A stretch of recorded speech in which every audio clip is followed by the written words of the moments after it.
convidar aqui o André e o Vinícius para subir aqui ao palco. Eles são do movimento SP Invisível. Eu não vou me arriscar a explicar o movimento, porque eles vão fazer isso muito melhor e eu cometeria algum reducionismo aqui. Só queria pedir para vocês ficarem na luz, para o André cineasta vai entender, né? O André é cineasta, o Vini é jornalista. Eles vão explicar um pouquinho da história e do que eles estão fazendo. E é isso aí. Sou o Vinícius, ele é o André. A gente criou o SP Invisível há 2 anos atrás. E a gente vai falar um pouco aqui do projeto. Obrigado, viu, pelo convite. Obrigado. Falar um pouco aqui do contexto da situação de rua em São Paulo, como é que é. E segundo esse último estudo aí da prefeitura, tem 15.905 pessoas na rua. Hoje esse número tende a aumentar cada vez mais e talvez esse número não tenha registrado todas as pessoas que estão na rua, né? Qual que é o problema disso? O problema é que ninguém vê essas pessoas. Governo, igreja, empresa, todo mundo vê isso como um número, vê isso como um problema, vê isso como um lixo no chão, um bicho, mas não vê como pessoa, como ser humano que está lá, tem uma história, tem um motivo de estar lá. E isso aí é o que chamamos de SP Invisível, que é a cidade que ninguém vê. Bom, o que é o SP Invisível? Não sei quem... Só por curiosidade aqui, quem conhece já o SP Invisível? Acho que eu não preciso explicar. Não, brincadeira, vou explicar sim. Mas, que bom, fico feliz que vocês conheçam. E o SP Invisível, hoje, ele é um movimento social, um movimento de conscientização social. Então, a gente conta a história de moradores de rua e de pessoas invisíveis em geral na internet para conscientizar o pessoal que está ali na timeline do Facebook ou do Instagram querendo ver algo que está fora do cotidiano deles. Então, a gente conta essas histórias e a gente costuma fazer isso todo dia. A gente posta a história de um morador de rua e posta uma foto dele também.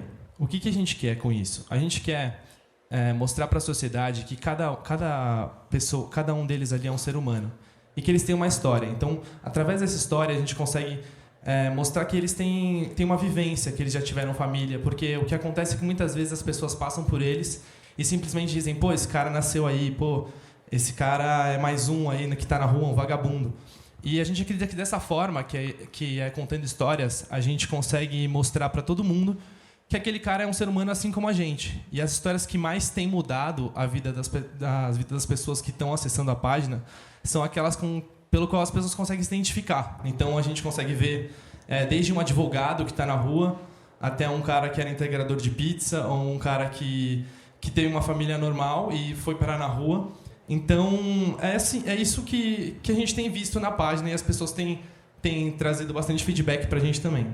E a gente conta essas histórias, além de humanizar, é para mostrar que todo mundo tem um porquê, fazer o que faz, estar onde está e ser como é, assim. Porque muitas vezes a pessoa vai falar, não vou ajudar porque ele usa droga, ou vai usar o dinheiro para usar droga. Mas a gente quer mostrar que até para droga ele tem um motivo de estar usando. Algum motivo que não justifica, mas que explica. Tipo, ele quer fumar um crack ou quer beber para dormir. Não é só porque, tipo, eu vou dar, ele vai fumar, eu não vou dar. A gente quer mostrar na página que muitas vezes essa droga, no final, assim, vai fazer um bem para ele. O que cabe a gente é entender que às vezes aquilo pro cara, a droga, uma bebida é a fuga, né, de algo que ele viveu e está tentando sair. E a forma como a gente vê que isso pode melhorar é através de uma conversa. Então essa conversa, esse contato que a gente tem com ele ali já é uma forma dele ver um novo mundo e começar a entender melhor e começar a pensar sobre novas coisas. A gente ficou pensando muito tempo assim, como resolver esse problema e o SP Invisível trouxe uma forma de resolver esse problema diferente. Então, a gente já tinha essas outras coisas acontecendo, psicólogos, políticas públicas acontecendo, diversas coisas na sociedade eles já eram feitas por esses caras. E a gente ficou pensando, o que a gente podia fazer, o que a gente pode fazer por eles, e além do que a gente já faz. A gente falou assim, como é que a gente vai partir do projeto aqui para frente? A gente viu que a gente tem um leque assim aberto para a gente investir em fazer um livro, em teatro, em cinema, em exposições, porque é isso é dessa maneira que a gente tem visto que a gente tem mudado a vida das pessoas que a gente tem mudado a vida das pessoas conscientizando através desses caras. Quando a página surgiu, esses movimentos aconteceram. Então, surgiram peças de teatro, surgiram filmes, enfim, diversas outras páginas como a SP Invisível. O SP Invisível não tá só em São Paulo, ele está em mais 41 cidades. Isso não partiu da gente, partiram de outras pessoas. Tipo, a gente tinha uma crise de tipo, qual é a nossa função nesse problema da situação de rua? É tirar o cara da rua, é dar um emprego, é fazer o quê? E aí a gente, tipo, ele de cinema, eu de jornalismo, a gente viu que a gente sabe comunicar. A gente não sabe fazer trabalho de assistência social e a gente tinha essa crise de querer crescer o SP Invisível para dar um advogado pro cara, dar um emprego pro cara, um trampo de psicólogo pro cara. Porque para resolver a questão da situação de rua precisa exatamente de tudo isso. Uma vez a gente foi conversar com o Suplicy e ele falou assim, mas vocês não ajudam essas pessoas, né? Vocês não tiram eles da rua. E aí a gente tinha uma crise assim, tipo, não. E aí achando que ele ia falar que merda, né? Mas aí ele falou, que bom, porque é uma causa muito complexa e para resolver isso precisa de muito mais coisas. Vocês atuam na área que vocês precisam atuar. Tem gente que está fazendo política pública faz tempo, gente que está fazendo o trabalho de direito judicial faz tempo. E aí a gente viu que cresceu o SP Invisível e a área de atuação é essa da comunicação e da conscientização para exatamente inspirar essas outras pessoas. E como começou? Em dezembro de 2013, teve um evento na IBAB, que é a igreja que a gente vai, que o pastor Joab ele falou assim, vamos fazer um evento para juntar todos os adolescentes aqui da igreja e incomodar as redes sociais, porque essas redes sociais estão muito cheias de cachorrinho, de gatinho, de viagem, de selfie. Tá tudo meio fake, assim. Vamos mostrar a vida como ela é. Vamos tirar fotos de tudo que é invisível. E aí ele juntou uns 50 adolescentes que saiu por São Paulo, que tirou foto de ônibus lotado, buraco no chão, lixo no chão, prostituição, tudo que achava invisível. Tipo, era bem pessoal, assim. Tudo que eu achava invisível, eu ia lá e tirava foto. E dessas fotos, o que apareceu é muita pessoa deitada no chão e dormindo na rua. Só que qual foi a grande diferença, assim? 3 meses depois, e esse dia ele chamou de SP Invisível. Aí 3 meses depois, a gente conversando, a gente falou, pô, invisível não é o cara, né, que a gente tirou foto lá deitado, distante, sei o que, dormindo. A gente vê esse cara. Invisível é a história que ele tem para contar, o motivo dele estar lá, por quê, o que ele faz ali, quem que é ele. E aí a gente decidiu contar essas histórias. Tá há 2 anos e pouquinho, 2 anos e 4 meses contando histórias da população de rua. E hoje ninguém faz tudo isso sozinho, a gente tem uma equipe que tem esse pessoal bonito aí e que é dividido em redes sociais, foto, texto e vídeo. A gente lança muito pouco vídeo, mas a gente está lançando alguns, inclusive vou adiantar aqui que vão ter uns vídeos 360 por aí.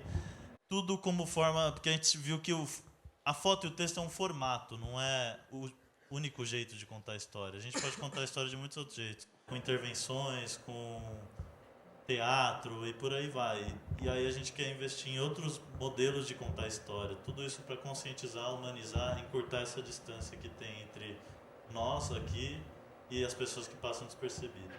Até agora a gente já contou mais de 300 histórias desse formato de foto e relatando a história deles.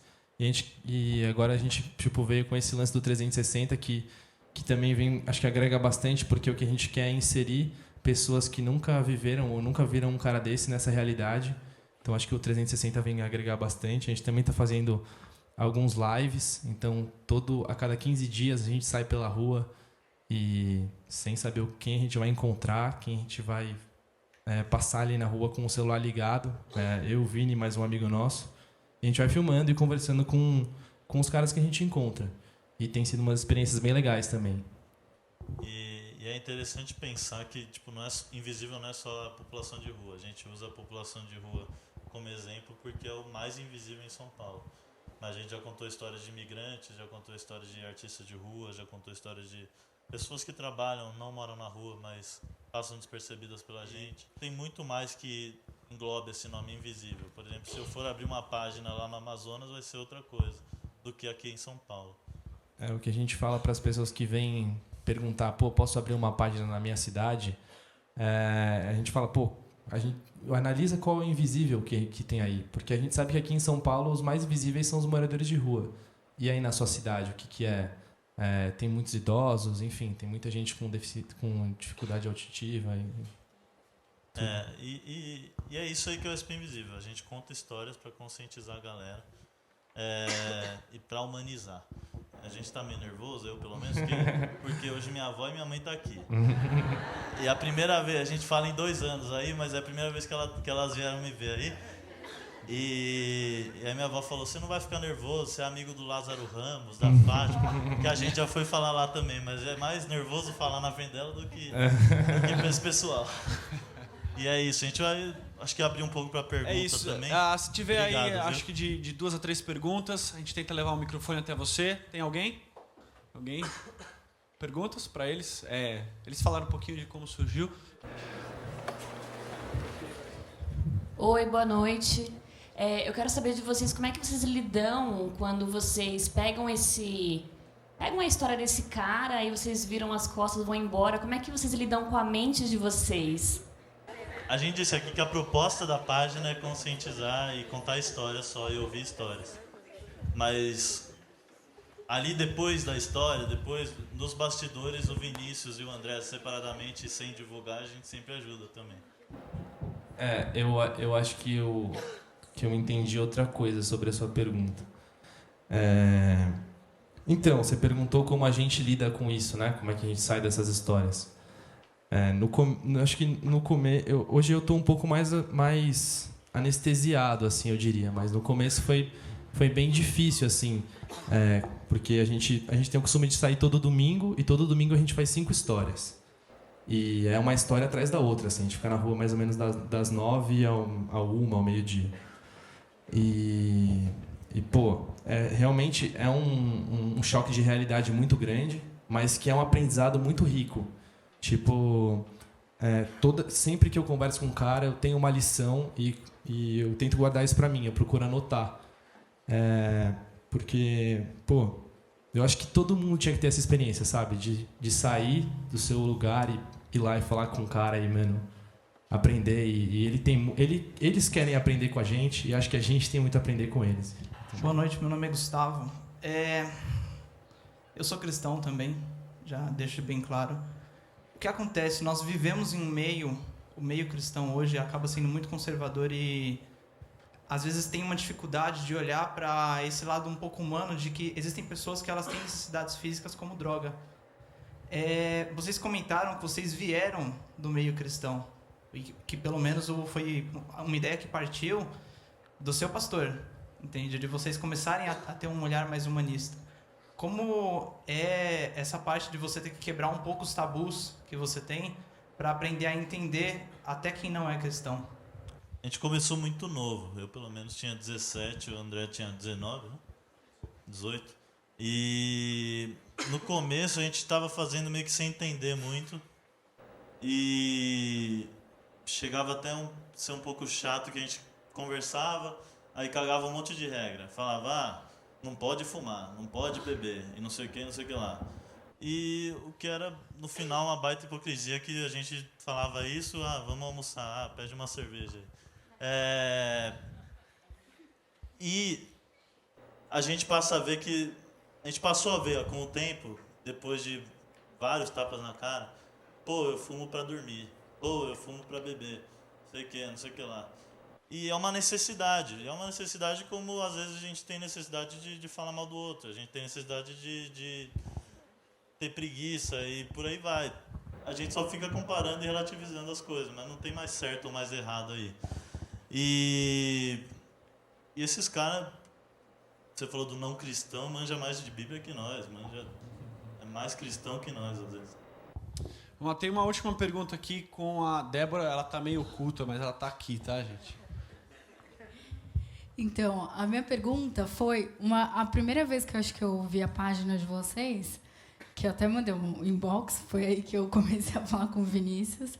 E aí eu vi uma mulher, e aí pra mim a história dela foi muito marcante, assim, ela era advogada, e aí ela foi pra rua, e o que me marcou foi porque, bom, enfim, aí eu não vou falar a história, mas aí... mas como vocês conseguiram travar o diálogo com a mulher? Porque eu vou falar rapidinho, porque assim, a mulher ela mora perto de casa, e aí eu vi a mulher na rua e falei, vou falar com a mulher. E assim, eu sou meio bocó, entendeu? Nesse sentido, porque aí eu fui falar com a mulher. E aí eu fui falar com a mulher, eu retardada, fui falar com a mulher. Gente, a mulher me deu o maior balde de água fria, cara. A mulher é um poço de revolta. E aí, essa é a minha pergunta. Como vocês conseguem travar diálogos? Como vocês conseguem pegar histórias das pessoas? Porque, tipo, como vocês conseguiram puxar tanta informação, sendo que eu não consegui falar nenhum bom dia pra mulher? A mulher veio pra mim e falou um monte de coisa. Tipo, depois eu falo em pessoal. Entendeu? Então, essa é a Rosana, essa mulher. Quem falou com ela foi o Felipe e a Paula. Mas, respondendo numa geral assim, a gente simplesmente explica a página, fala que vai gravar, fala que vai tirar foto. E se topam, a gente pergunta: oi, tudo bem? Qual é o seu nome? Quantos anos você tem? Como você veio parar aqui? Nisso aí já perde todo o roteiro que tinha de pergunta. Porque ele vai falando e a gente simplesmente só vai ouvindo, não deixa ter um rumo assim. E... não tem um roteiro, né? Nunca tem um roteiro. Mas o que eu acho que a gente conseguiu, pelo menos no começo, assim, eu vi que a gente conseguiu fazer bastante para conseguir pegar essa história mesmo, né? Entender essa história. A gente gosta de dizer que não é uma entrevista, mas um diálogo, porque uma entrevista eu tô pegando uma informação de você e você não está pegando nada sobre mim. Então sempre foi uma relação de amizade. Então a gente chega para uma pessoa e tenta tipo falar assim: "E aí, tudo bem?" Tudo bem, mano. Prazer, André. Prazer. Como você chama? Tá acabando o seu tempo, mas eu chamo Pedro. Pedro. Bom, Pedro, eu quero ser seu amigo, mano. Vamos tentar, né? Mesmo com o tempo aí. Tá.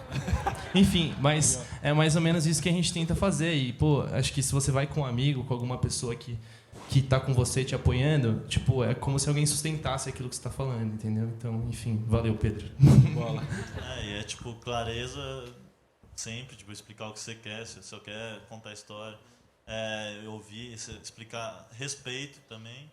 E eu gosto de falar o mínimo possível, assim, lá na hora mesmo, e deixar o cara preencher, tipo, uns vazios de silêncio com ele falando, assim.